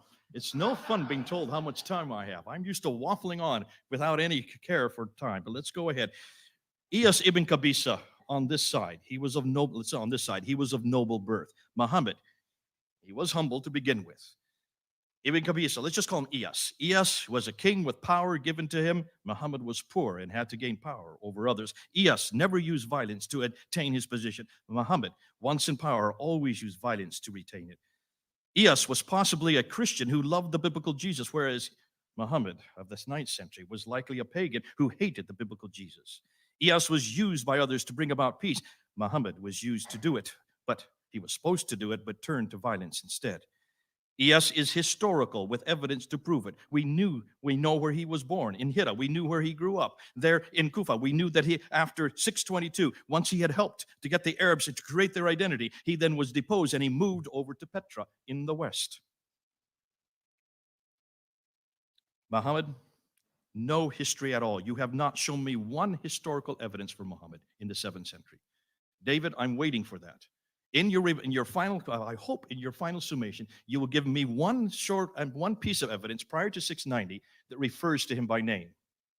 The man who was a Muslim, living in Mecca, who received a Quran. Help me here. Iyas, however, is a model for everyone today and every day. Your Muhammad is not a model for anyone, anywhere, at any time. There's nothing embarrassing at all about Iyas. Enormous many things that are embarrassing of Muhammad. And that's why you and Sam have spent a whole career confronting him. Please continue to do so. Iyas was a competent guide and instructor. Muhammad was illiterate and used violence to get obedience. Iyas had a death penalty, but only for those who broke the law, whereas Muhammad, he had a death penalty for those who mocked him. Iyas spoke about love. Muhammad preached hate. Iyas finally conquered Israel. Muhammad never came close to Israel. Iyas married a Jewish woman, and had alliance with the Jews. Muhammad married a Jewish and then killed her former husband. Iyas focused on Israel, whereas Muhammad had nothing to do with Israel. Iyas preached about the coming Messiah, whereas Muhammad preached about himself as the last prophet. Iyas said that he had the keys of paradise, Christian motif. Muhammad, he never even mentioned it, didn't even know anything about it. Now, for Muslims listening, isn't it interesting? The Muhammad of the 7th century, possibly understood by those in the 7th century, was lost by the 8th century. The Muhammad that was created out of all the stories coming out of the 7th and 8th century, that was finally became the Muhammad of Islam, that Muhammad is absolutely embarrassing. And on that, both David and I are agreed. But that is not the Muhammad of the 7th century. I want nothing to do with that Muhammad, because not only is he embarrassing, I want the Muhammad who they've lost. What happened to Iyas ibn Qabisa? And why did they give him up? And what was it about that Iyas that the Abbasids never retained? Until David can prove to me and show me that there was this Muhammad that he keeps on talking about, showing us all the rabid things. And I think he knows he's getting a great killing on tonight's show, because all the Muslims are going to be even more infuriated by him. Though he say he's arguing for them. No, folks, Muslims, he's not arguing for you. Because that Muhammad, you want nothing to do with. Why don't you come back to the real Muhammad who was there in the 7th century? Take a look and see what he was and what we're missing today. Because that Muhammad, fascinating enough, was a Christian. He loved Jesus Christ. He wanted an awful lot to do with Jesus Christ, but somehow everything that he stood for got erased. And it got erased because of not only the Abbasid need, their narrative, that narrative had to destroy him because he was not one of them. So I give you the Muhammad of the 7th century, and I'll leave you with the Muhammad of the 9th century.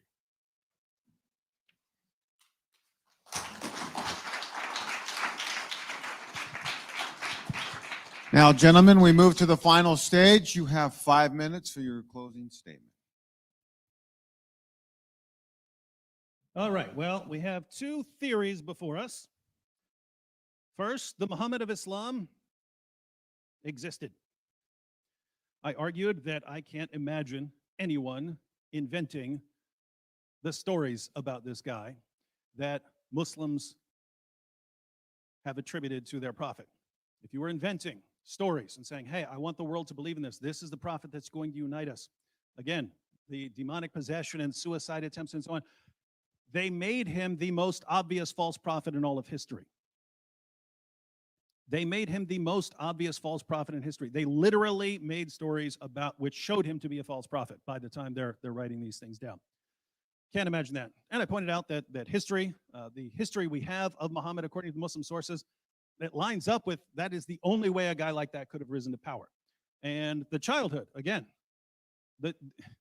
someone with those childhood experiences who loses every close relationship for the first 8 years of his life, we know what that produces, and it's exactly what we find in the life of Muhammad. So there's too much coincidence here if this is just pieced together from a bunch of strange sources. I do rely on the principle of embarrassment. I did want to respond to one thing Jay said. Jay said, why don't we use the principle of embarrassment with Jesus? Look at the Gnostic sources. They have all this weird stuff. Yeah, I already mentioned that in my opening set. That was not weird to the Gnostics. I said, there's stuff that's embarrassing to Muslims today that wasn't embarrassing to Muslims back then. If it was embarrassing to people back then, yeah, I agree. You can't use it. But we have all of these things that we know were embarrassing because they immediately start trying to cover them up and water them down. You can look at a bunch of different sources for the same event, and you can look where these stories supposedly originate on the timeline when they're being reported, and you see a study process of watering them down. But one, what's the purpose of inventing them? And two, how can you actually form a timeline that goes all the way back into the 7th century of when these things are supposed to be being revealed, and it all fits together perfectly? He says, give a reference before 690. Again, we have some very different methods. I'm looking at that community and what I would expect from them. All they do is slaughter each other and slaughter other people.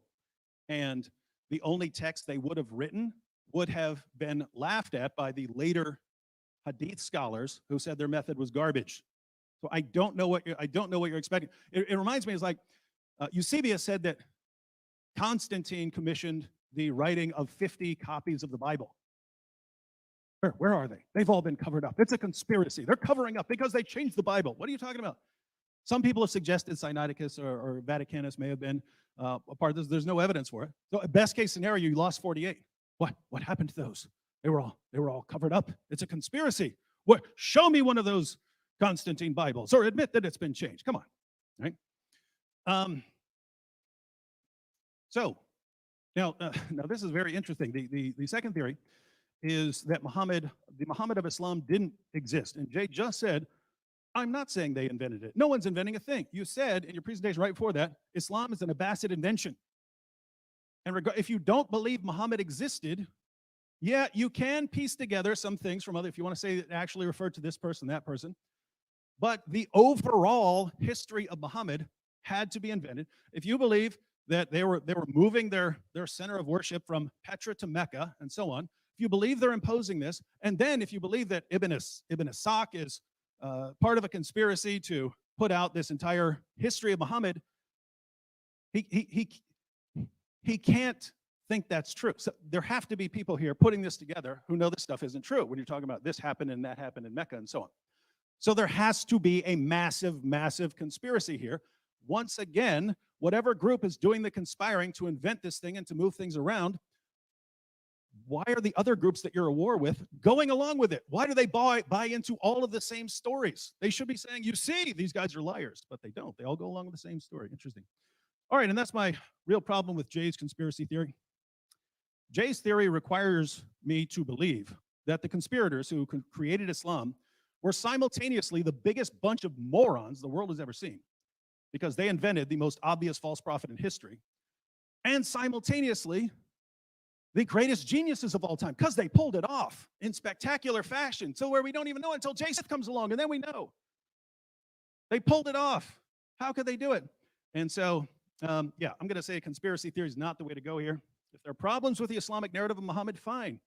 If you say we have to look into this, fine. But once you start going this massive conspiracy route and moving things around and inventing a new religion, I'd say you got problems. So I'll just close out to the Muslims who are watching, because Jay mentioned them. You've seen me defending the existence of your prophet against the conspiracy theories of Jay.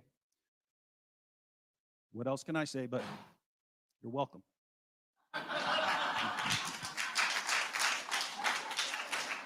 Thank you. And our last closing statement of the night. As soon as you're ready, Dr. Smith, you can begin your 5-minute I statement. thought it was fascinating. Did you notice he said, you want to talk about the biblical Jesus and you want to talk about the embarrassing stories of Jesus. They were not embarrassing to the Gnostics. Did you pick that up? Exactly. They were not embarrassing to the Gnostics who came later. Just as these embarrassing stories that he goes on and on about were not embarrassing to the Abbasids. Tit for tat. What I'm going to do to end off, I'm going to do a little poem. I've written a poem. I did this for Hatun. Hatun knows what I'm talking about. She asked me to come on a few weeks on her site. And she asked me, could you put this into a nutshell, what you're talking about? So I put it into a kind of a verse. You can do this to supercalifragilistic. I'm not going to sing it because you don't want to hear me sing. So here we go. Do it to supercalifragilistic. We all know well Muhammad's name. He's been around a while. He lived in Mecca, so we're told. His prophethood's on file. Yet no one saw him face to face, nor heard him speak a word. And all we know is centuries old, and that's downright absurd. Hisham, who wrote his story down, lived 2 centuries too late. Bukhari, who wrote what he said, lived at a later date. There was just nothing written down. They borrowed from hearsay and lived in towns way far too north, hundreds of miles away. So it seems it's all made up by Abbasids, we're told, who sought to purge all previous views and introduce their mold, not invent, purge. They needed an identity different from those before. They had no book, they had no man, they needed something more. Muhammad was the name they chose, and Mecca was his town. The Quran was his special book, each word and letter sound. Yet that which they say came from God was written down by men who lived in Iraq, far too north, not even from his ken. The final version they call Hafs was not one of the best. He lied and cheated all the time, more worse than all the rest. The Arabic which he contained was from Hijaz, it was thought. Its grammar, letters just weren't right, especially without dots. So where did it originate? Where could it have come from? Or where could it have come forth? Southern Levant is where it hails, again, too far, too north. The mosque became their focal point. The Qiblas were confused. When Gibson found they pointed north, he was indeed bemused. Yet what about Muhammad's name? It's, again, nowhere to be found. The Hijaz is the place he walked, yet nothing on the ground. The rock inscriptions are all blank. You'd think they say much more. Of him, we cannot find a trace. He's really just folklore. The coins are equally opaque. Of him, there's not a peep. Perhaps they went on holiday or maybe fell asleep. His town, Mecca, where he grew up and where he sought his fate, was not known until 741, 100 years too late. Many have said he wrote letters and sent them all around. The Ashtaname is one case, but it has proved a fraud. The Medinan Constitution supposedly is true, but it makes too many mistakes. Its truths are all too few. The Doctrina Jacobi is also claimed as true, but their man in Jerusalem turns out to be a Jew. Muhammad did not really live. His story is a lie. No one can find him anywhere, no matter how they try. Without Muhammad, Islam dies. It flits and floats away. Since we now know he didn't exist, Islam has had its day. David believes he did exist. He really has no choice. Without him, he's just incomplete, yet gives David a voice. If the traditions were correct and Muhammad was a man, then I would be the first in line to give David my hand. But you and I know very well he never lived on earth. His story is just fairy tales. It really has no worth. We know David depends on him. He must stay a prophet. Who else offers him so much fun and makes him so much profit? A man who's so embarrassing, so full of evil deeds, could never be made up. He's everything Dave needs. Thank you.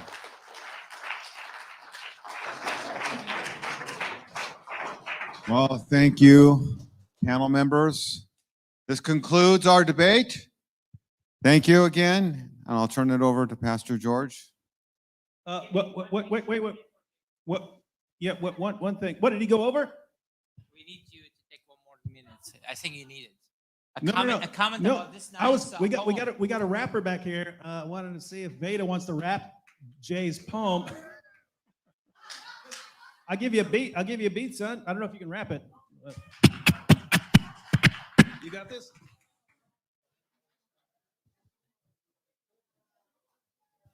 We do not know if this is going to work.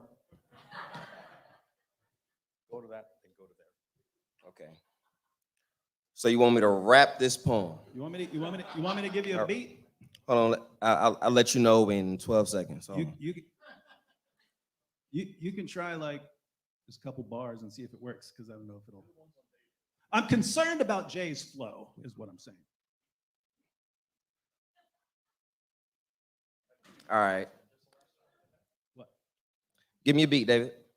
Huh? Give me a beat. All right, ready?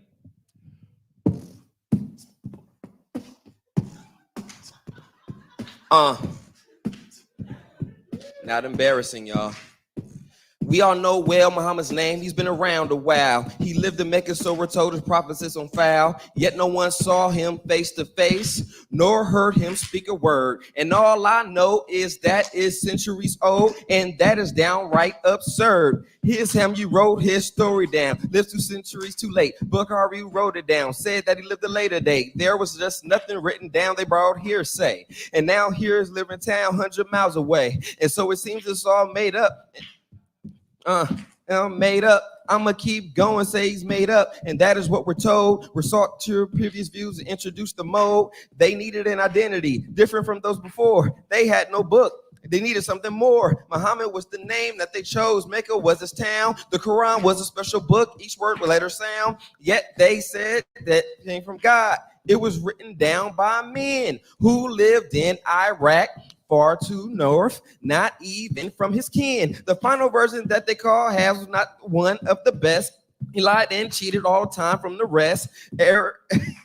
We gonna catch the beat. I'm gonna keep on going and I'm gonna catch the beat. All right, Arabic, which it would contain from hinges, and that is what he thought. And I know it don't sound like it rhymes, but he didn't do it right, especially without dots. So where did it originate? Where did it come from? Southern living was as hells to the north. The mosque became their local point. Hold on. I tried.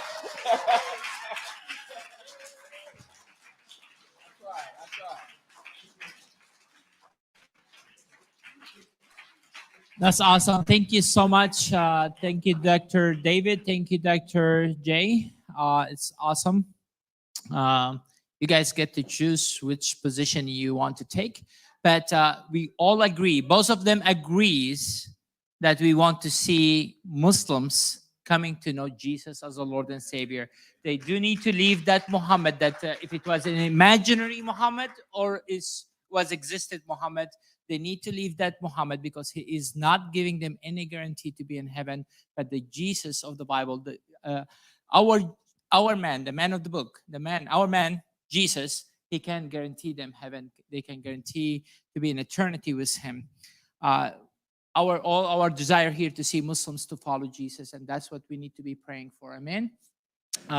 Let's give them another hand. Thank you so much, guys. Thank you, thank you, thank you, thank you.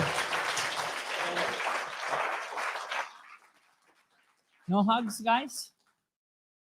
Okay. Okay. Okay. Tomorrow we're gonna be here at 2:30, but in the morning, if you go to the ministrytomuslims.com, tomorrow morning, each one of these men here, and also Anthony Rogers speaking in different churches. Calvary Chapel Norco, Jay Smith, myself will be there at Calvary Chapel Norco if you would like to come. I believe they have 2 services or only one? 2 services, 8:30 and 10:30. Yeah. In ministrytomuslims.com, go to our Strong Tower. You're going to see the schedule there. In Hesperia, California, Sovereign Way Church, Anthony Rogers will be speaking there at 10 in the morning. And there's a church locally I believe in Brea. Is Danny here? Where David Wood will be speaking. But each one of them, you can watch them online live. If you want to, you are not able to go to that church, you can just choose one of them and watch service. If you are out of state, if you are locally here, I encourage you to go to your home church. Also, some of us are going to be coming here for church service. If you would like to come here, that's an option as well. But 2:30 exactly, we're going to start the schedule tomorrow. Don't miss it. We have former Muslims from Somalia going to be sharing their stories. It's going to be really awesome panel discussions and great topics. How many of you enjoyed today, guys? It's awesome. Thank you so much. Thank you so much. Thank you so much. Let's stand up and close in prayer. And remember, tomorrow is a Sunday. They're going to have this place for church service. If you can help us to make sure no cups, no trash, anything, let's pick up stuff and make it reasonable for tomorrow for church. If you can help us, please. Thank you. Heavenly Father, we just thank you so much. Lord, we thank you, Lord. We thank you, Lord, for today. Lord, I do want to pray for Shabir Ali, Lord Jesus. I pray for the salvation of this man, Lord. I pray that you may reveal yourself to him, Lord Jesus. We do, Lord, love that guy, Lord Jesus. We want to see him coming to know, and we know, Lord, that you love him so much as well. Lord, I pray that you may reveal yourself to him, Lord Jesus, in dreams and vision, leading him out of Islam, bringing him to know you as a Lord.